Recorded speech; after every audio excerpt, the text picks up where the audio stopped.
En la lección anterior estábamos conversando acerca de cómo podríamos resolver un término especial dentro de las expresiones u a la h, e y w a la h, x, ¿ok? Cómo resolver específicamente esta derivada. Tanto esta derivada como esta derivada, z, x, o la derivada de z con relación a x. ¿Cómo lo resolvemos? Porque una vez resuelto ese término, entonces podremos encontrar la solución completa para u a la h y para w a la h, ¿sí? Tanto la función de peso como el problema aproximado que estamos buscando.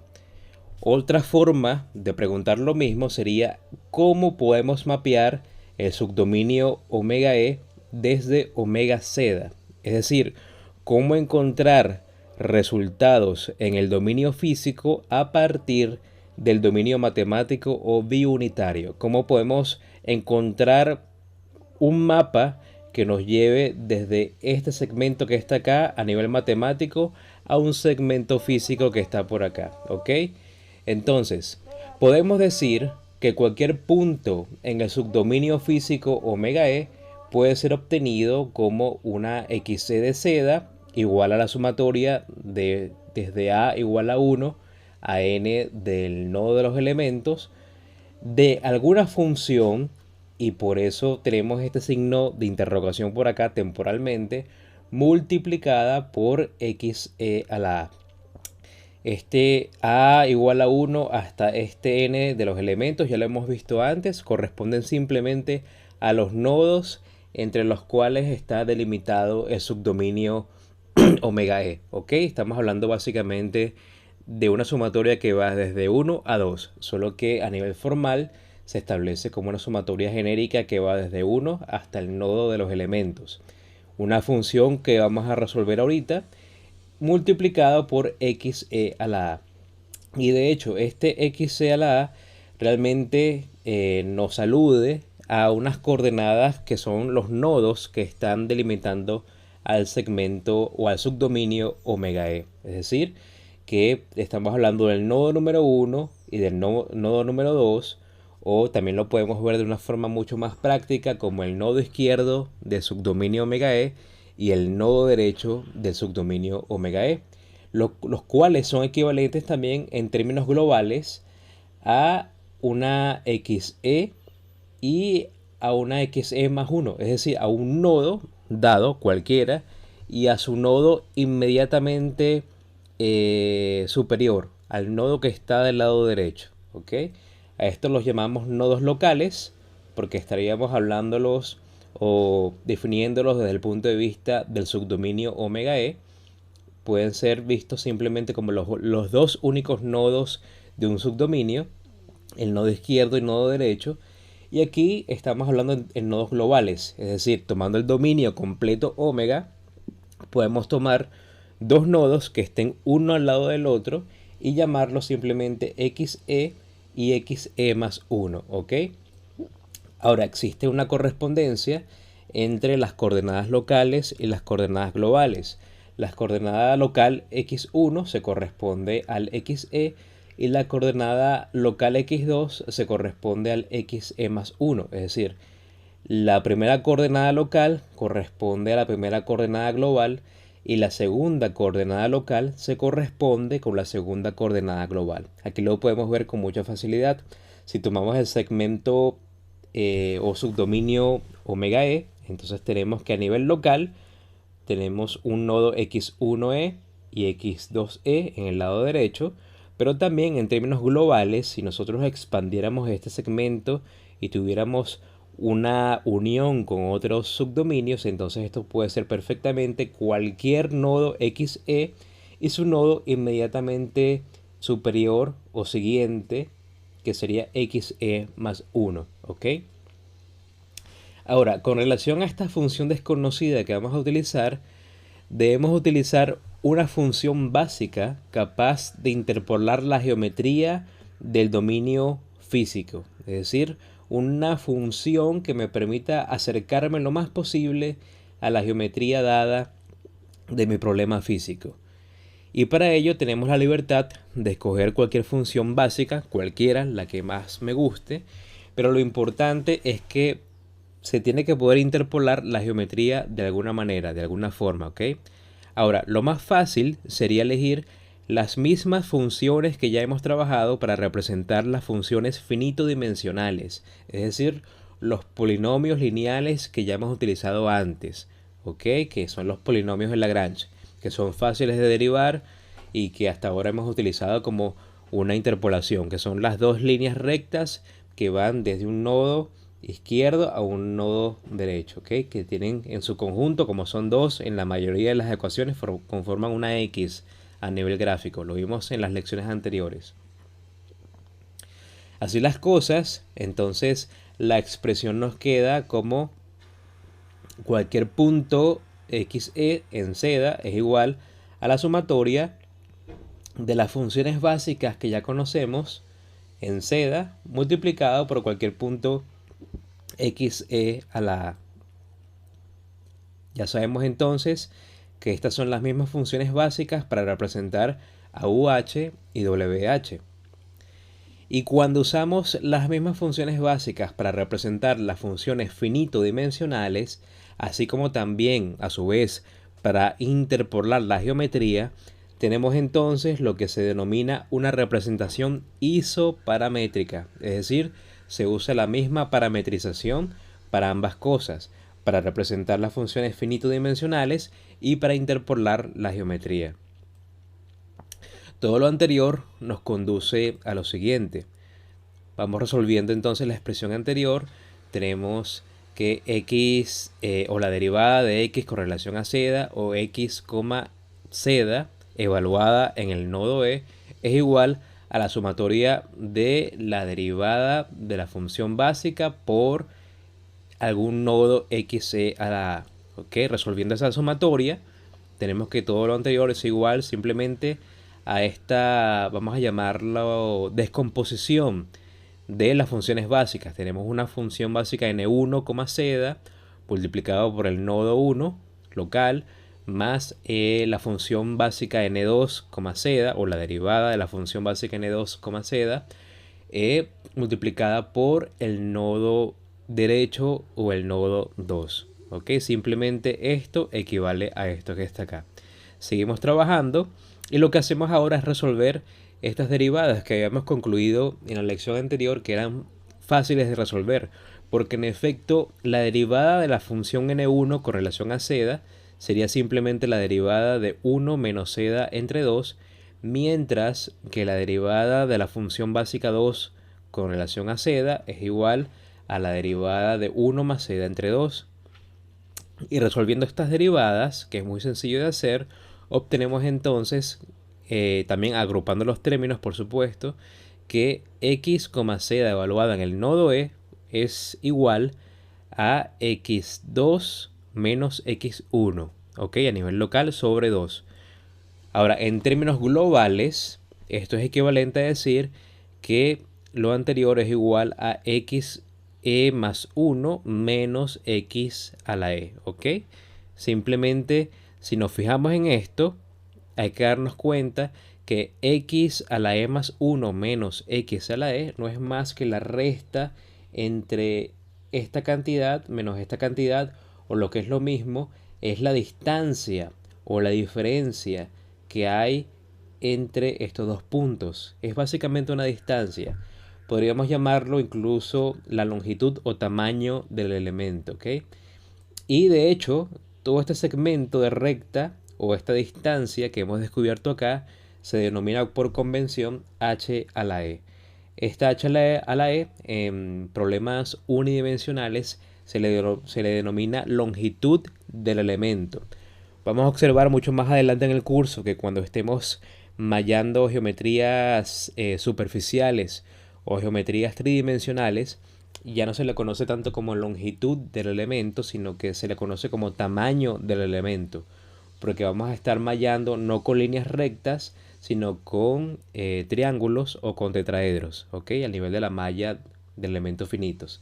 Entonces, como ya conocemos que esta distancia o esta longitud es h a la e, Es decir, esta diferencia es h a la e, simplemente podemos concluir que esto es igual a h a la e sobre 2. Todo lo anterior es igual a h a la e sobre 2. ¿Está bien? Ahora, no es obligatorio que la longitud h a la e sea igual para todos los elementos. Y esto es muy importante. H a la e puede ser diferente para cada subdominio omega e. Y esto permite una discretización no uniforme, lo cual es una propiedad importante del método de elementos finitos. Es muy importante porque nos permite entonces dividir una geometría cualquiera en elementos, pero estos elementos no tienen que ser iguales entre sí a nivel de tamaño o longitud. Es decir, cuando yo llevo esto a un problema de simulación y me corresponde mallar la geometría, puedo obtener segmentos de recta o triángulos o tetraedros de distinto tamaño. Justamente la justificación viene por esta propiedad de discretización no uniforme. H a la e no debe ser igual o no necesariamente tiene que ser igual en todos los elementos.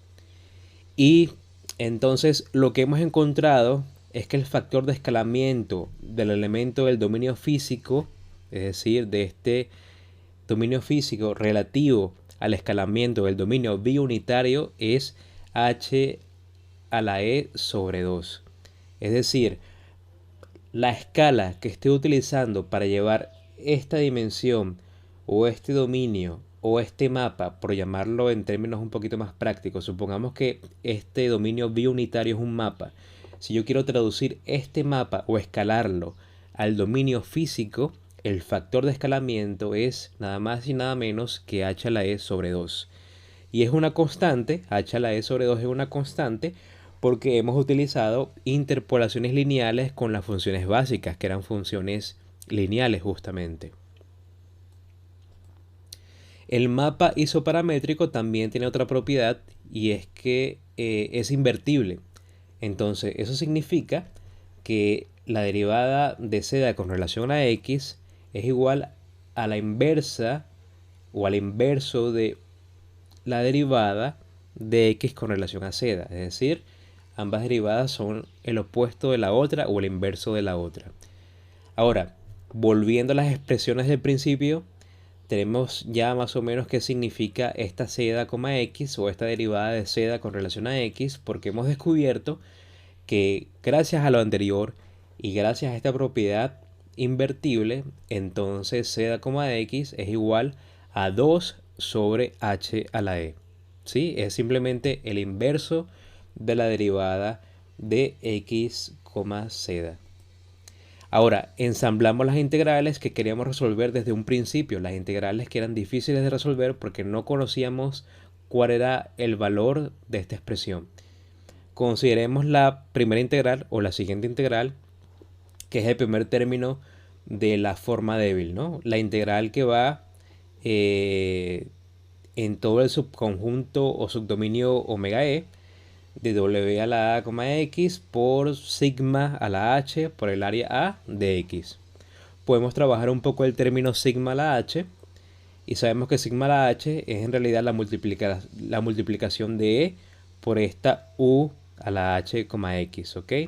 Ahora, por términos pedagógicos, didácticos, vamos a mover simplemente la a al medio. Vamos a dejar como las constantes en el centro de la integral, e por a, y por un lado, en el lado izquierdo, vamos a dejar wa, x, y por el otro lado, después de las constantes, vamos a multiplicarlo por esta u a la h, x, que proviene justamente de este sigma, ¿no? Ya como hemos dicho. Simplemente vamos a dejar estas expresiones, fíjense, esta primera expresión la dejamos en el lado izquierdo y esta segunda expresión la dejamos en el lado derecho. Entonces, copiando lo mismo acá y desarrollando, tenemos justamente que la integral en el subdominio omega e de wa, x, que es todo esto que estamos viendo acá, y sustituyendo el z, x por este 2 sobre h a la e, por e, por a, por esta sumatoria que corresponde a u a la h, x, También sustituyendo el z, x acá por este 2 sobre h a la e, todo esto diferencial de x. Hay que notar que el superíndice en esta sumatoria lo cambié por b simplemente para evitar confusiones, para no confundirlos con el mismo superíndice a que hemos trabajado antes, ¿no? Como son dos sumatorias distintas, merecen dos superíndices distintos. Y ya hemos visto, por supuesto, que esto es w a la h, x y esto es u a la h, x, ¿ok? Y ahora consideremos la siguiente integral, que es otra de las integrales que conforman la forma débil que hemos venido trabajando hasta ahora. La integral que va a través, o que funciona a través, opera a través de todo el subdominio omega e de w a la h por la fuerza distribuida f de x, que a su vez depende de z, por a de x. Aquí trabajando un poco el término WH, sabemos entonces de lecciones anteriores que esto es igual a la sumatoria desde a igual a 1 hasta n del elemento, aquí es notación simplificada, de la función básica de n a la a por este coeficiente, este grado de libertad, por todo lo anterior, ¿no? Por la fuerza distribuida f de x que depende de z por a de x. Volviendo al anterior, podemos fijarnos que todo esto está en función de z, sin embargo la diferencial de x no está en función de z, pero podemos cambiarla si aplicamos la regla del cambio. La regla del cambio simplemente es darnos cuenta que podemos multiplicar esta de x por un diferencial de z, y para no alterar la matemática del problema, pues dividimos también por diferencial de z. Y podemos hacer este mismo cambio con las integrales anteriores, con lo que hemos resuelto antes, ¿ok? Pero ahora, como sabemos que la diferencial de z con relación a x es igual a 2 sobre h a la e, y sabemos, ya conocemos la propiedad invertible, es decir, que el inverso de esto es que básicamente esto es igual a esto y su inverso entonces es h a la e sobre 2, podemos decir entonces que justamente la derivada de x con relación a z, es decir, este primer factor de la multiplicación es igual a he sobre 2. Me va a quedar entonces un h a la e sobre 2 multiplicado por diferencial de z. Y todo eso lo voy a incluir acá en esta expresión. De esta suerte, podemos reescribir las integrales en términos del dominio biunitario z, simplemente sustituyendo lo anteriormente mencionado acá. Tenemos entonces que el primer término de esa integral que hemos hablado de la forma débil es igual a la integral en el dominio biunitario omega z de esta sustitución sumatoria, que era la WH, E por A, por toda esta sumatoria, que era la U sobre H, y la U de H, y todo esto multiplicado por H a la E sobre 2 diferencial de z, ¿ok? Hay que resolver esta integral, por un lado.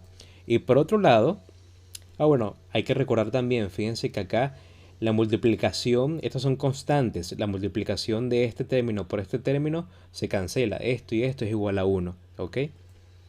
Y también por otro lado, con la otra integral que estábamos resolviendo aquí arriba, que es la que comprende la fuerza distribuida f de x que depende de z a su vez, tenemos que todo eso es igual, tomando en cuenta esta regla del cambio, que es igual a esto que vemos aquí arriba, pero simplemente sustituimos entonces la de x por h a la e sobre 2 por diferencial de z.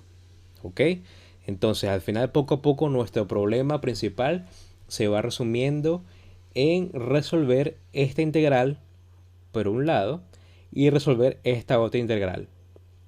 Y ya tenemos prácticamente todos los términos, y en la próxima lección vamos a empezar a resolver este problema o estas integrales a través de un método matricial, a través de una forma matricial.